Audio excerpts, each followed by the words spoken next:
Numéro 26 de notre top. Parlons un peu des animaux. Finalement, les briques ne pourraient-elles pas aussi profiter à nos amis les bêtes? C'est une idée qui a traversé l'esprit de plusieurs passionnés de Lego. Leur souhait? Proposer un abri à un petit animal qui produit un nectar envié partout à travers le monde.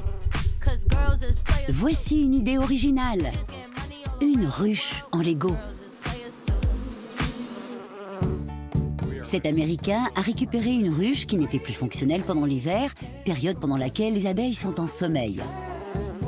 Avec ses enfants, il a décidé de leur offrir un nouvel abri. Il est d'abord parti d'un modèle de ruche classique pour avoir les bonnes mensurations. Puis, il a construit pas à pas l'abri de ses futurs hôtes, avant de les placer tranquillement dans leur nouvelle maison.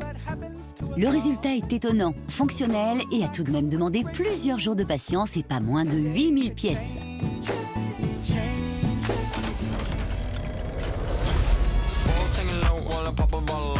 Pour ce numéro 25, nous allons vous montrer qu'il est plutôt facile de résoudre ce qui reste pour beaucoup d'entre nous du domaine de l'impossible. Vous connaissez sûrement le Rubik's Cube, ce petit carré de plastique aux faces de couleur qu'il faut parvenir à aligner. C'est avant tout un casse-tête inventé par un architecte du nom d'Ennio Rubik, un professeur de l'école des beaux-arts de Budapest dans la Hongrie communiste des années 80. Et pendant un petit salon du jouet à Budapest, les Occidentaux vont découvrir ce qui s'appelle encore le Magic Cube et vont y déceler un best-seller. Il va s'en vendre 200 millions rien que les 2 premières années de distribution. Si cet objet reste une énigme pour certains, pour d'autres, cela semble être d'une simplicité quasi enfantine.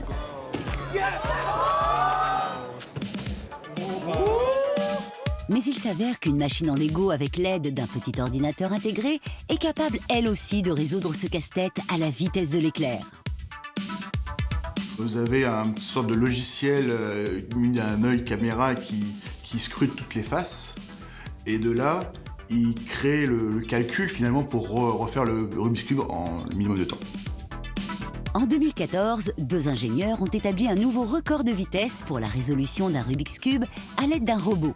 Leur machine a réussi à venir à bout de ce casse-tête en 3 secondes et 253 centièmes. Si c'était déjà une belle performance, une nouvelle machine a réussi à battre ce record hallucinant.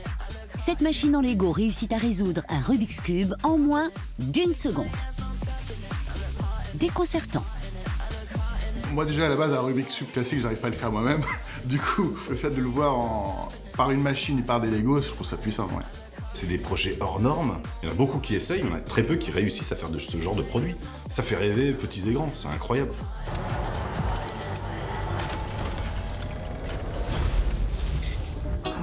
Pour ce numéro 24, comment ne pas évoquer l'univers des trains dans le monde du Lego? Impossible, on n'a pas pu résister. Mais pour ça, on a dû faire le tri. Car des records dans le monde du train en Lego, il y en a à la pelle. Et les passionnés de cet univers bien particulier du Lego ne sont pas ceux qu'on croit. Direction l'hémisphère sud.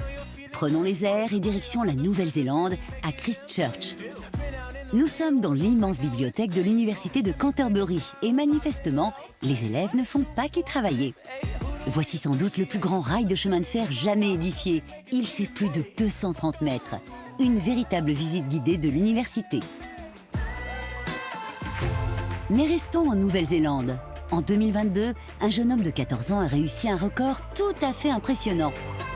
Alexander Blong a réussi l'exploit de construire un train comptant pas moins de 101 voitures en Lego. Le train en marche mesurait plus de 25 mètres de long. Le record a été homologué par le célèbre Guinness Book.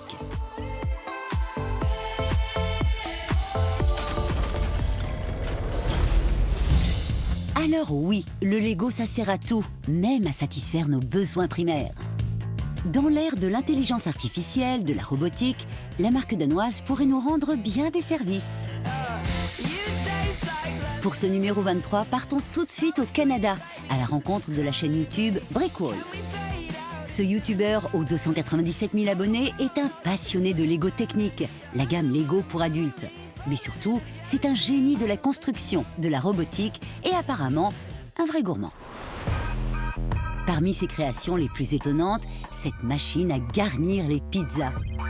On voit ici que son appareil parvient à étaler la sauce tomate, à répartir le fromage râpé, les rondelles de viande et les poivrons. Encore plus impressionnant, le système automatisé arrive à découper la pizza, sans endommager la structure en Lego. Mais le youtubeur Brickall n'en est pas à son coup d'essai. Machine à tacos, appareil à garnir les tapas.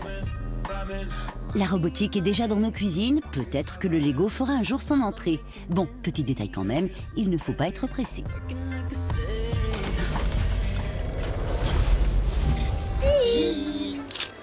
Pour ce numéro 22, restons en France, mais voyons les choses en grand et en très grand. La célèbre marque aux losanges n'est pas avare de grands coups de communication. Et là, on peut dire qu'elle a frappé fort avec cette reproduction à l'échelle de sa Formule 1. On est sur plus qu'un défi en fait, on est vraiment sur un record. C'est impressionnant ce qu'on peut faire avec une toute petite brique. On en est presque à la limite physique du Lego. Et pour le réaliser, qui de mieux que le célèbre Georges Schmitt? Il est le seul Français agréé par la marque danoise pour imaginer les constructions les plus incroyables partout à travers le monde.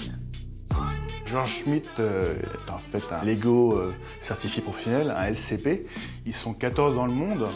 En fait, c'est un professionnel du Lego qui est appelé par les marques pour faire des grandes maquettes et de grande envergure. Ils sont pas nombreux en France et dans le monde à être capables de tenir ce genre de défi.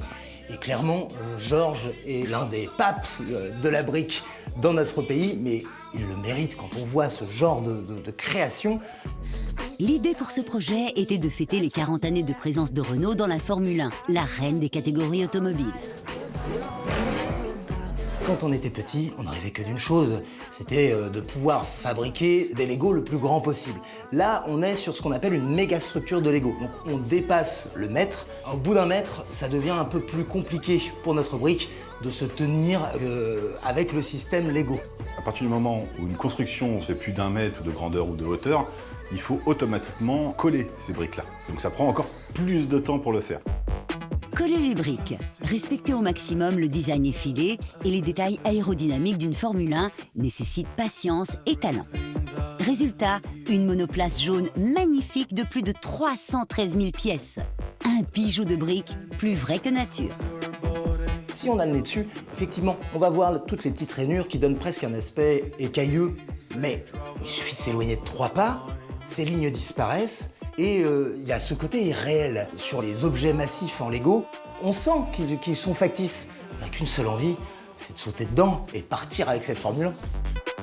Cette splendide réplique de la Formule 1 a été vendue aux enchères.